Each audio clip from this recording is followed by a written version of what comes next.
Good morning दोस्तों। आज का जो हमारा टॉपिक है वो MIME एक्सटेंशन प्रोटोकॉल है। और आइए देखते हैं कि MIME यानी कि multipurpose internet mail extension protocol का यूज हम क्यों करते हैं। ठीक है, तो अगर हम बात करें MIME की, तो MIME is a standard which was proposed by Bell Communication in 1991 in order to expand limited capability of email। ठीक है ना, यानी कि MIME जो है इसको 1991 में बेल कम्युनिकेशन के द्वारा इंट्रोड्यूस किया गया था। और अगर हम इसकी बात करें कि तो ये हम इसको इंट्रोड्यूस हमने क्यों किया था कि इंटरनेट जो हम लोग ईमेल जो हम स्टार्टिंग में यूज करते थे तो उसकी कुछ लिमिटेशंस थी। ठीक है, तो उस लिमिटेशंस को हम किस तरीके से दूर कर सकते हैं। ठीक है, उस लिमिटेशन को हम रिमूव करने के लिए हमने मल्टीपर्पज इंटरनेट मेल एक्सटेंशन का यूज किया। ठीक है, तो आइए हम देखते हैं कि क्या उसकी मतलब लिमिटेशन थी और कैसे हम उसको रिमूव करते हैं। ठीक है, तो सबसे पहले देखिए, तो अगर हम ध्यान दें तो यहाँ क्या लिखा हुआ है कि MIME is a kind of ad और a supplementary protocol which allow non-ASCII data to be sent through SMTP। ठीक है, तो दोस्तों ये MIME का यूज क्यों होता था। ये एक सबसे पहले तो एक सप्लीमेंट्री प्रोटोकॉल है जो अलाउ करता था कि नॉन एस्काई मतलब कि American standard code for information interchange. जैसा कि हम जानते हैं कि कोई भी इंफॉर्मेशन अगर इंटरनेट पे सेंड हो रही है तो वो एस्काई फॉर्मेट में ही होती है। तो अगर कोई इंफॉर्मेशन उस फॉर्मेट में नहीं है तो फिर हम उसको किस तरीके से इंटरनेट पे एक जगह से दूसरी जगह सेंड करें। ठीक है, तो MIME जो है वो उसका काम यही है कि वो नॉन एस्काई डाटा को एस्काई डाटा में कन्वर्ट करता है ताकि वो आसानी से SMTP प्रोटोकॉल का यूज करके एक एंड से दूसरे एंड तक जा सके। ठीक है ना, जैसा कि इसमें लिखा हुआ है, it allow the user to exchange different kind of data file on the internet, audio video image application program as well as. Means कि भाई सबसे पहले जब हम इंटरनेट का यूज करते थे तो हम मल्टीमीडिया इंट्रोड्यूस नहीं हुआ था। ठीक है ना, और मल्टीमीडिया का जो कंटेंट है वो एस्काई फॉर्मेट में नहीं था। ठीक है ना, तो मल्टीमीडिया का जो कंटेंट है जो एस्काई फॉर्मेट में नहीं था, और चूंकि आज की डेट में मल्टीमीडिया इतना यूज होता है तो हमें मल्टीमीडिया डाटा को भी एक जगह से दूसरी जगह सेंड करने की जरूरत पड़ी। ठीक है, ताकि हम आसानी से मतलब अपने मल्टीमीडिया डाटा को भी अगले दोस्तों तक सेंड कर सके, उन तक पहुंचा सके। तो चूंकि वो एस्काई फॉर्मेट में तो था नहीं, तो जब वो एस्काई फॉर्मेट में नहीं था तो फिर उसको किस तरीके से हम भेज सकते हैं। तो उसके लिए भाई हमें सबसे पहले तो उसको एस्काई फॉर्मेट में कन्वर्ट करना है। तो जो एस्काई फॉर्मेट में कन्वर्ट करने के लिए हमने क्या किया कि तब हमने मल्टीपर्पज इंटरनेट मेल एक्सटेंशन यानी कि MIME को इंट्रोड्यूस किया। मोस्टली ये मल्टीमीडिया डाटा को ही सेंड करने के लिए यूज किया जाता है।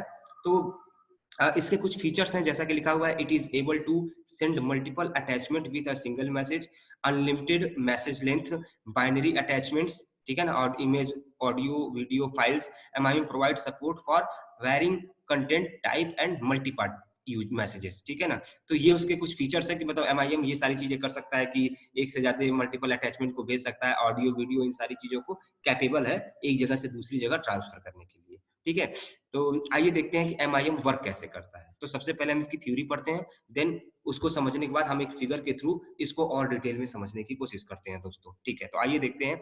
Suppose a user want to send an email through user agent and it is a non ASCII format. ठीक है, तो सपोज कीजिए कि कोई यूजर है, वो एक ईमेल सेंड करना चाहता है अपने यूजर एजेंट के थ्रू, और यहाँ पे यूजर एजेंट आपका क्या होगा, जीमेल, याहू। ठीक है, ये सब आपके यूजर एजेंट है। तो इनकी हेल्प से वो एक नॉन एस्काई फॉर्मेट के डाटा को सेंड करना चाहता है। ठीक है, लेकिन हमें पता है कि इंटरनेट में जो डाटा ट्रेवल होगा मोस्टली स्काई फॉर्मेट में ही होता है। ठीक है, तो इस प्रॉब्लम को रिजॉल्व करने के लिए क्या इंट्रोड्यूस हुआ, MIME प्रोटोकॉल। जैसा कि इसमें लिखा हुआ है, so there is a MIME protocol which convert it into 7 bit NVT ASCII format. ठीक है, यानी कि जो MIME प्रोटोकॉल है वो जो नॉन एस्काई फॉर्मेट है उसको 7 बिट एनवीटी एस्काई फॉर्मेट में कन्वर्ट करता है। एनवीटी मतलब नेटवर्क वर्चुअल टर्मिनल, और एस्काई मतलब American standard code for information interchange. यानी कि जो MIME है वो नॉन एस्काई फॉर्मेट को एस्काई फॉर्मेट में चेंज कर देता है। Message is transferred through email system to the other side in 7-bit format. Now MIME again convert it back into non-ASCII code. बात समझिएगा कि जो मैसेज है जो ASCII फॉर्मेट में MIME ने कन्वर्ट कर दिया, अब वो ईमेल के थ्रू दूसरे साइड पे पहुंच गया। जब दूसरे साइड पे पहुंचेगा तो वहां पे भी एक MIME प्रोटोकॉल यूज कर रहा है जो उसको अगेन कन्वर्ट कर रहा है नॉन ASCII कोड में, ठीक है ना।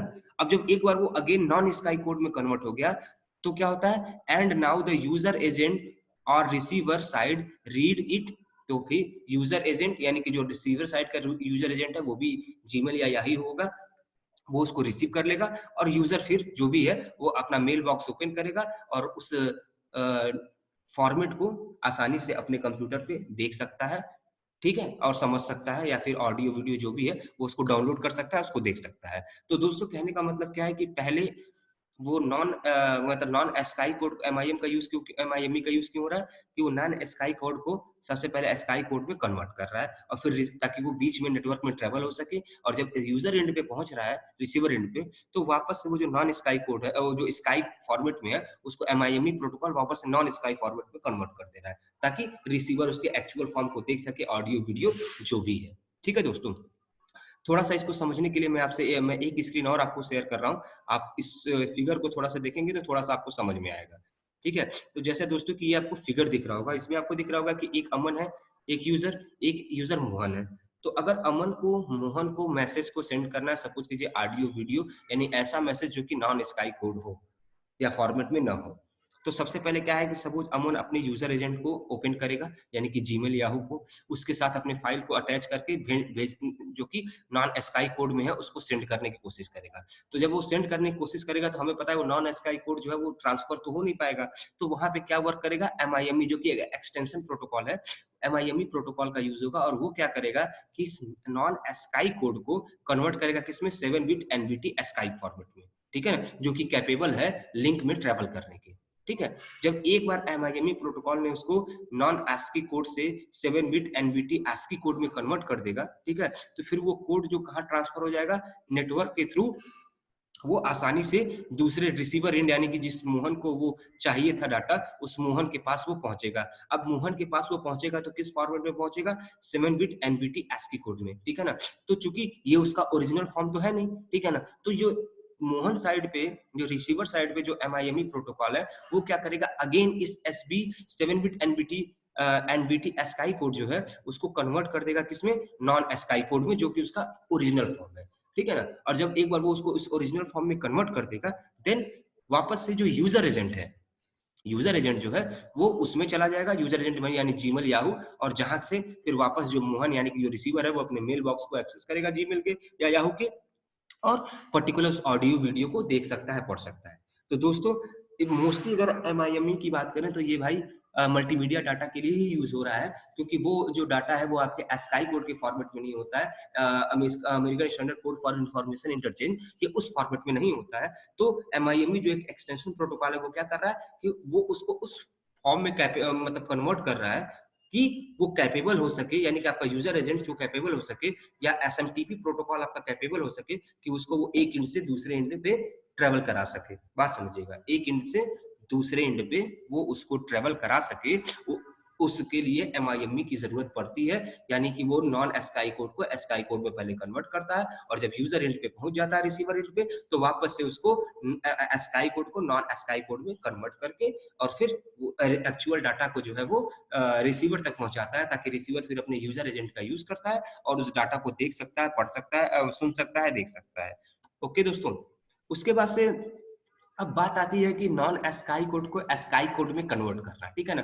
तो एमआईएमई प्रोटोकॉल क्या करता है कि जो देखिए हर डाटा का, हर पैकेट का एक दो पार्ट होता है, एक हेडर का पार्ट होता है, एक पेलोड का पार्ट होता है। तो जो हेडर का पार्ट होता है उसमें इंफॉर्मेशन होती है, जाना कहाँ है, ठीक है, ये सारी चीजें, पोर्ट नंबर, और जो पेलोड का पार्ट होता है उसमें एक्चुअल इंफॉर्मेशन होती है। तो यहाँ पे क्या होता है कि जब नॉन ASCII कोड को जब ASCII कोड में एमआईएमई कन्वर्ट करता है, तो वो क्या करता है कि एक नया हेडर जो है वो ऐड कर देता है इस नॉन ASCII कोड हेडर के साथ, ठीक है ना? तो जब वो नेटवर्क में ट्रेवल होता है तो जो एमआईएमई हेडर होता है वो उसी का यूज करता है, उसी के थ्रू जो है वो एक जगह से दूसरी जगह, मतलब कि वो ASCII कोड के फॉर्मेट में वो एक जगह से दूसरी जगह ट्रेवल करता है। तो आइए देखते हैं एमआईएमई हेडर के अंदर क्या होता है और किस तरीके से एमआईएमई हेडर जो है उसका यूज मतलब कि किया जाता है।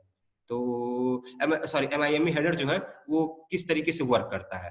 तो देखिए जैसा कि आप लोगों को ये फिगर दिख रहा होगा कि MIME header it is add to the original email header, ठीक है? यानी जो ओरिजिनल ईमेल हेडर होता है उसमें MIME हेडर ऐड हो जाता है ताकि वो ट्रांसमिशन कर सके। क्या कर सके? ट्रांसमिशन यानी कि एक जगह से दूसरी जगह ट्रैवल कर सके। तो जैसा कि लिखा हुआ है it is added to the original email header section to define in transformation. There are 5 headers which we add to the original headers, यानी कि जो ओरिजिनल हेडर होता है उसमें MIME की बात करें तो जो MIME का हेडर जो होता है उसमें एक तरह से 5 कंटेंट होते हैं, या 5 हेडर कहिए या 5 कंटेंट कहिए जो कि ओरिजिनल हेडर के साथ ऐड होते हैं, ठीक है ना? तो सबसे पहला जो होता है वो होता है MIME वर्जन। MIME वर्जन का मतलब दोस्तों क्या कि भैया किस वर्जन का, मतलब कि आप जानते हैं day by day her software में थोड़ा सा मॉडिफिकेशन होता रहता है, तो उसको जो पहले आया वर्जन 1, बाद में आया वर्जन 2, फिर वर्जन 3, इस तरीके से वो आगे बढ़ता रहता है। तो MIME वर्जन का जो हेडर है वो ये बताता है कि पर्टिकुलर ये किस वर्जन का MIME प्रोटोकॉल हम यूज कर रहे हैं, ठीक है ना?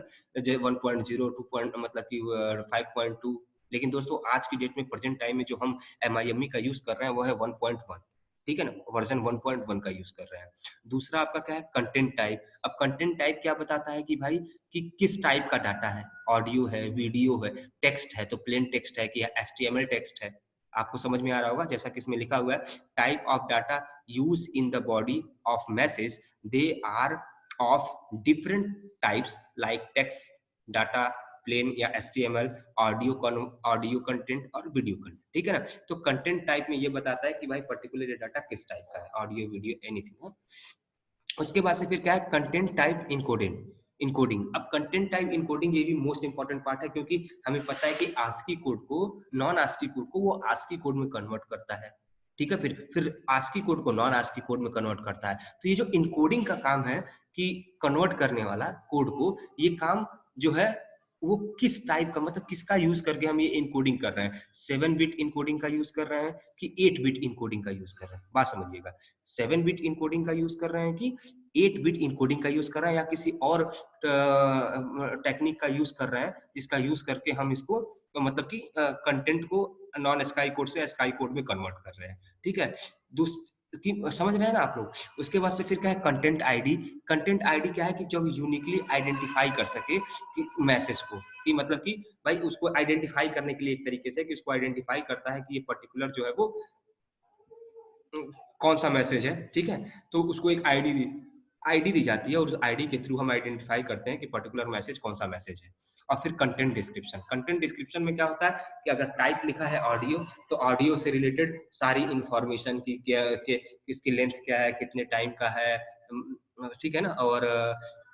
और सारी डिस्क्रिप्शन, जिससे ये हम उसको और ज्यादा समझ सकें कि पर्टिकुलर कंटेंट के टाइप के बारे में हम और ज्यादा डिटेल में देख सकें या उसको समझ सकें, ठीक है? तो जैसे लिखा हुआ है कंटेंट डिस्क्रिप्शन में, it define what whether the body is actual image, video और ऑडियो, मतलब अगर वो एक्चुअल में वीडियो, ऑडियो या मतलब इमेज है तो उसका फाइल फॉर्मेट क्या है, ठीक है ना? एक्सटेंशन क्या है, ये सारी चीजें मैंने उसको और डिटेल में, टाइप को और डिटेल में यहाँ पे लिखा, जो अगर ऑडियो लिखा है तो उसको और डिटेल में यहाँ पे उसके कंटेंट डिस्क्रिप्शन में दिया होता है, ताकि हम उसको उसके बारे में और ज्यादा जान सकें, ठीक है दोस्तों? तो इस तरीके से आपका MIME प्रोटोकॉल वर्क करता है, ठीक है? होप सो आपको आज का लेक्चर समझ में आया होगा। Thank you.